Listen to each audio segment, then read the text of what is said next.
البرق info کے معزز دوستو السلام علیکم۔ ناظرین گرامی، قرآن کریم کے جو سائنسی معجزات آج سامنے آ رہے ہیں، یہ کفار کے لیے اس بات کا ثبوت ہیں کہ قرآن کسی انسان کا نہیں بلکہ اللہ کا کلام ہے۔ قرآن کریم میں اللہ تعالیٰ نے لوگوں کو بار بار اس طرف متوجہ کیا کہ مظاہر فطرت پر غور و فکر کریں اور ان میں اس کی نشانیاں تلاش کریں۔ قرآن کریم کی ایک آیت میں اللہ تعالیٰ نے اس دنیا کی سب سے حقیر اور کمزور مخلوق کی مثال بیان کی ہے، جس میں موجود مطلب کو سمجھ کر ایک انسان اس دنیا کا اصل مطلب سمجھ سکتا ہے۔ تمام جانداروں میں یہ نشانیاں موجود ہیں، لیکن چند خاص جاندار وہ ہیں جن کا ذکر اللہ نے قرآن کریم میں فرمایا ہے۔ انہی جانداروں میں سے ایک مچھر ہے۔ جب قرآن پاک میں مکھی اور مکڑی کی مثال بیان ہوئی تو مشرکین کہنے لگے کہ بھلا ایسی حقیر چیزوں کے بارے میں بیان کی قرآن جیسی اللہ کی کتاب میں کیا ضرورت ہے؟ تب اللہ تعالیٰ نے اس کے جواب میں یہ آیات نازل فرمائیں۔ اللہ تعالیٰ اس بات سے بالکل شرم اور ندامت محسوس نہیں کرتا کہ وہ کسی مچھر کی مثال بیان کرے یا اس کے اوپر کی کسی چیز کی۔ جو مومن ہیں وہ یقین کرتے ہیں کہ وہ ان کے پروردگار کی طرف سے سچ ہے، اور جو کافر ہیں وہ کہتے ہیں کہ اس مثال سے خدا کی مراد ہی کیا ہے۔ اس طرح اللہ ایک ہی بات کے ذریعے لوگوں کو گمراہ ٹھہراتا ہے اور بہت سے لوگوں کو ہدایت دیتا ہے، اور اس سے صرف انہی کو گمراہی میں ڈالتا ہے جو پہلے ہی نافرمان ہیں۔ ناظرین گرامی، مچھر بے شک ایک معمولی سا جاندار ہے، مگر اس پر غور و فکر کیا جائے تو اس میں بھی اللہ کی تخلیق کی بہت ساری نشانیاں دیکھنے کو ملتی ہیں۔ اللہ تعالیٰ نے قرآن پاک میں مچھر کے لیے بعودۃ کا لفظ فرمایا ہے، اور یہ لفظ مؤنث ہے۔ مچھر کی دنیا میں تقریباً 3000 اقسام ہیں، اور ان تمام اقسام میں صرف مچھر کی مادہ ہی انسانوں، حیوانوں اور پرندوں کا خون چوستی ہے، جبکہ نر مچھر نباتات اور پھلوں کا رس چوستا ہے۔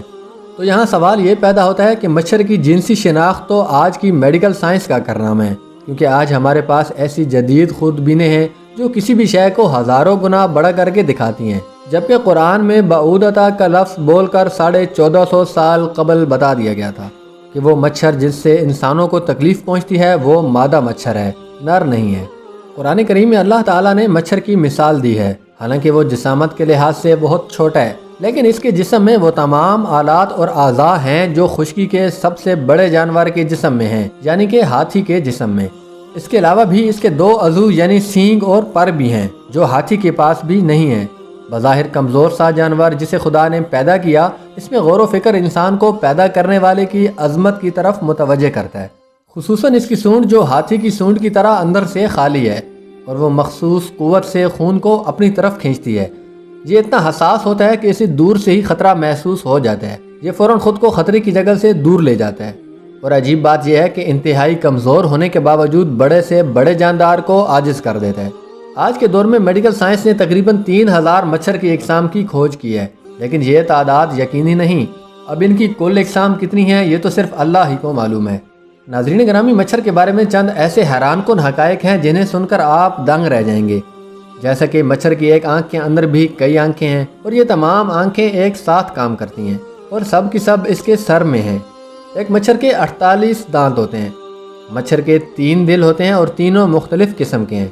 مچھر کی سونڈ میں 6 چھریاں یعنی 6 سوئیاں ہیں، اور ان میں سے ہر ایک کا الگ الگ کام ہے۔ مچھر کے اندر حرارت کا پورا نظام ہے، اور اسی نظام کے ذریعے یہ انسانی جسم کی حرارت پر تاریکی میں بھی پہنچ جاتا ہے۔ مچھر کی سوئی میں نشہ آور نظام بھی ہے، جس کی وجہ سے مچھر کاٹنے پر کبھی کبھی پتہ ہی نہیں چلتا، جس جگہ مچھر نے کاٹا ہوتا ہے وہ جگہ سوجن کا شکار ہو جاتی ہے اور خارش کا باعث بنتی ہے۔